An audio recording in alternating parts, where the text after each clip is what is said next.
Welcome to PGA 7 minutes English capsule. मैं हूं वरुण गुप्ता और आप देख रहे हैं 86 कैप्सूल, जिसमें ग्रामर भी है, वोकेबुलरी भी है और कॉम्प्रिहेंशन भी है। Grammar and usage tip. One of the boys who are practising on the road have won all the games. One singular, boys plural, are plural, have plural, all the games plural, singular plural का combination है। तो इसके बारे में rules कौन कौन से हैं वो समझते समझते हम इस सेंटेंस को एनालाइज करते हैं। सबसे पहला रूल है, देखिए, one of is always followed by plural nouns. One of many होगा ना, वन ऑफ वन तो हो नहीं सकता। हम जब एक लेंगे तो एक हम अनेक में से लेंगे, तो वन ऑफ द बॉयज बिल्कुल सही है। तो वन ऑफ द बॉयज लड़कों में से एक, बिल्कुल सही। वन ऑफ के बाद आया प्लूरल नाउन हु, विच और दैट, जिन तीनों को हम बोलते हैं रिलेटिव प्रोनाउंस। और याद रखिए दोस्तों, इन तीनों का सिंपल सा नियम है कि इनके पहले जो आया है उससे एग्री करेगी बाद में आने वाली वर्ब। तो वन ऑफ के बाद आएगा प्लूरल नाउन, और उसके बाद यदि हु, विच या दैट लगा हुआ है तो उसके बाद आएगी plural verb. One of the boys who are, ये भी राइट है, जो आर लगा है वो बॉयज से एग्री करता है, तो बिल्कुल सही है।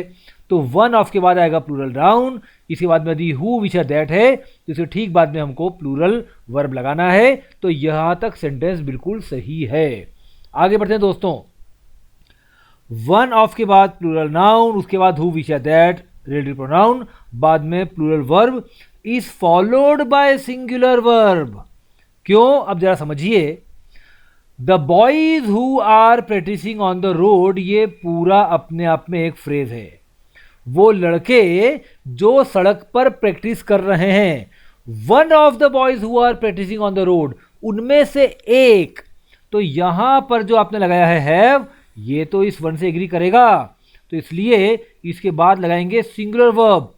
One of the boys who are practising on the road have, ये हैव गलत क्यों है, क्योंकि ये एग्री करना चाहिए वन से, तो ये रॉन्ग है। यहां पर आपको हैज लगाना पड़ेगा। सेंटेंस होगा one of the boys who are practising on the road has won all the games. Please understand, one boy has won all the games. और वन बॉय कौन सा था? Of those boys who are practising on the road. आगे बढ़ते हैं। Word of the day. Tired of hearing the child whine for more toffees. Tired of, थक चुके थे, किस बात से? हियरिंग द चाइल्ड, बच्चे को सुनते सुनते। बच्चा क्या कर रहा था? वाइन फॉर मोर टॉफीज, रो रहा था, चिल्ला रहा था, करा रहा था और टॉफीज के लिए। तो बच्चे को और टॉफीज के लिए रोते रोते सुनकर थक कर the baby seater, baby sitter कौन होता है भाई? माता पिता कहीं बिजी हैं तो बच्चे की देखभाल करने वालों को बोलते हैं baby sitter. The baby sitter finally, अंततः, dash and offered him a piece of chocolate. अंततः बेबी सिटर ने क्या किया? उस बच्चे को चॉकलेट का एक पीस ऑफर कर ही दिया। तो क्या हुआ होगा? बेबी सिटर ने क्या किया होगा? आपके सामने ऑप्शंस हैं, रिलेंटेड, अबेटेड, रेंडर्ड, प्लेकेटेड, इनिम्यूरेटेड। आप सोच लीजिए आपको सही आंसर कौन सा लग रहा है। हम आगे बढ़ते हैं, मीनिंग देखते हैं।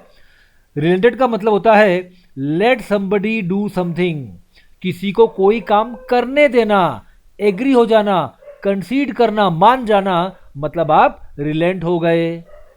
अबेटेड का मतलब होता है स्लोड डाउन, धीमे हो गए, बिकेम लेस सीवियर, कम गंभीर हो गए। जब किसी चीज की इंटेंसिटी कम हो रही है तो अबेट का इस्तेमाल करेंगे।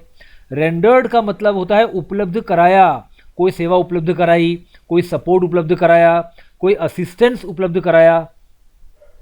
प्लेकेटेड का मतलब होता है रूठे हुए को मनाया, मेड समबडी लेस एंग्री, कोई नाराज था तो उसका गुस्सा कम किया, उसको प्लेकेट किया। एन्यूमरेटेड का मतलब होता है काउंट करना, कोई लिस्ट में जितने भी एलिमेंट्स हैं उन सभी को एक एक करके बोलना, एन्यूमरेट करना। अब मुझे बताइए, बच्चे की चीख पुकार सुनकर बेबी सिटर अंततः रिलेंट हो गए, मान गए और बच्चे को एक चॉकलेट ऑफर कर दी। तो बेस्ट ऑप्शन यहां पर आएगा रिलेंटेड। जब आप किसी से एग्री कर देते हैं, उसकी बात को मानकर उसको छूट दे देते हैं। आगे बढ़ते हैं दोस्तों, कॉम्प्रीहेंशन ऑफ द डे। आज का ये पैसेज है पायनियर के अगस्त 10, 2020 से। देखते हैं interesting words. To fix the blame का मतलब होता है टू होल्ड समबडी रिस्पॉन्सिबल, किसी पर जिम्मेदारी तय की जाना। एक्ट्स ऑफ कमीशन, ऐसे काम करना जो नहीं करना चाहिए थे, रॉन्ग डीड्स करना। एक्ट्स ऑफ ओमिशन, जो काम करना था वो नहीं करना, right deeds not done. No lessons are ever learned, कभी भी हम सीखते नहीं, कभी नहीं सीखते, कभी इंप्रूव नहीं करते, बार बार उन्हीं गलतियों को दोहराए चले जाते हैं। Gone on to perfect the art of deflection, changing the direction from right to wrong. देखिए डिफ्लेक्शन क्या होता है, यदि कोई चीज इस पर आ रही है, इसे बचाना है तो यहां डिफ्लेक्ट कर दीजिए। इसको आपने डिफ्लेक्ट कर दिया, मतलब आपने डायरेक्शन बदल दी और सोचा कि मामला सॉल्व हो गया, हालांकि प्रॉब्लम अभी भी वहीं खड़ी है। Gone on to perfect the art of deflection, हम चीजों को टालने की कला में महारत हासिल कर चुके हैं। Taking it to task, taking somebody to task का मतलब होता है किसी को पनिश करना, किसी को जिम्मेदार ठहराना, किसी को जोरदार तरीके से डांटना, फटकारना। मेड मच ऑफ का मतलब होता है किसी की बहुत तारीफ करना, किसी को बहुत बढ़ा चढ़ा कर जाहिर करना या शो करना। रिक्लेमिंग मतलब दोबारा क्लेम करना, वापस ले लेना, जो आपने दिया था वो वापस ले लिया। इन द फर्स्ट प्लेस, पहली बार, सबसे पहले। पहली बात तो यह है कि ऐसा होना ही नहीं चाहिए था। सॉर्डिड साइकिल, सॉर्डिड मतलब जब कोई चीज बहुत ही अनप्लेजेंट हो, इमोरल हो, जब कोई ऐसी चीज की साइकिल चल रही है जो बार बार हो रही है, जो अप्रिय, जो नहीं होना चाहिए।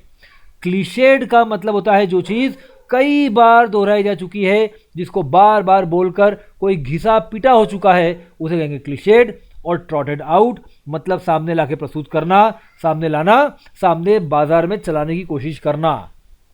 पूरा पैसेज पढ़ते हैं दोस्तों। आर अनविलिंगनेस एंड इनेबिलिटी, हमारी इच्छा न होना और योग्यता न होना, न हमें इच्छा है और न हमें योग्यता है किस चीज की, टू फिक्स द ब्लेम। अपराध किसका है यह तय करने की, कौन सा अपराध। एक्ट्स ऑफ कमीशन, ऐसे काम जो नहीं करने चाहिए थे और हमने किए। एंड ओमिशन, जो काम करना था हमने नहीं किया। एट द हाईएस्ट लेवल्स, सबसे ऊपर के स्तर पर, उच्चतम स्तर पर जो काम किया जाना चाहिए था वो नहीं हुआ, जो नहीं किया जाना था वो हुआ, लेकिन इन कामों के लिए जिम्मेदारी तय करने में न तो हम सक्षम हैं और न ही हमारी इच्छा है। और इन चीज़ों ने हैव एंश्योर्ड दैट, यह सुनिश्चित किया है कि no lessons are ever learned, कि हम कभी भी नहीं सीखते। यहां लेखक सीमा रेखा पर, बाउंड्री पर होने वाले बार बार की घुसपैठों को लेकर उच्च स्तर के अधिकारी को जिम्मेदार ठहराने का प्रयास कर रहा है। We have also gone on to perfect the art of deflection, बहुत अच्छा फ्रेज है दोस्तों। हम चीजों को टालने की कला को महारत हासिल कर चुके हैं। As the Kargil disaster clearly showed, जैसा कि कारगिल की त्रासदी ने स्पष्टता दिखाया था। कारगिल जब पाकिस्तान की सेना हमारे देश अंदर घुस आई थी और अंततः हमने उन्हें बाहर निकाला था, लेकिन वो था कारगिल डिजास्टर। इंस्टेड ऑफ के बावजूद, टेकिंग इट टू टास्क, अच्छे से खबर लेने की बजाय, मतलब अच्छे से पनिश करने की बजाय, we made much of our top military brass, हमने अपने मिलिट्री के टॉप ब्रास उच्च अधिकारियों की बहुत प्रशंसा की, हमने उनकी बहुत तारीफ की। तो यहां लेखक मानता है कि कारगिल में पाकिस्तानी सैनिकों के अंदर आने की जिम्मेदारी सेना के उच्च अधिकारियों पर डाली जानी चाहिए थी, इसकी बजाय हमने उनको हीरो बनाया। Treating them as heroes for reclaiming what we should not have lost in the first place, हमने उनको ट्रीट किया हीरो के रूप में उस चीज को वापस लेने के लिए, जो पहली बात तो ये कि हमको खोना ही नहीं चाहिए थी। जो चीज हमको खोना ही नहीं चाहिए थी वो हमने खो दी, उसको रिक्लेम किया और इसके लिए हमने उनको हीरो माना। नेचुरली, स्वभावतः, we are again witness to this sordid cycle, हम एक बार और इस बुरी अप्रिय घटना के साक्षी बन रहे हैं। एज द चाइनीज, चूंकि चीनी सेना once again make fools out of us. एक बार और चीनी सेना ने हमको मूर्ख बना दिया है। द सेम क्लिशेड एक्सक्यूजेज, वही पुराने घिसे पीटे बहाने आर बीइंग ट्रॉटेड आउट, सामने प्रस्तुत किए जा रहे हैं। तो स्पष्ट है कि यहां ऑथर चीनी सेना के भारत में आने के लिए भारत की सेना और उच्च अधिकारियों को जिम्मेदार मानता है। ऑथर का पर्सपेक्टिव यह है कि जब कोई विदेशी हमारे देश में आता है तो हम यह युद्ध प्रारंभ में हार तो चुके हैं, भले ही बाद में हम जीत जाएंगे। चलिए दोस्तों, देखते रहिए, आगे बढ़ते रहिए और सफल होइए। All the best, thank you.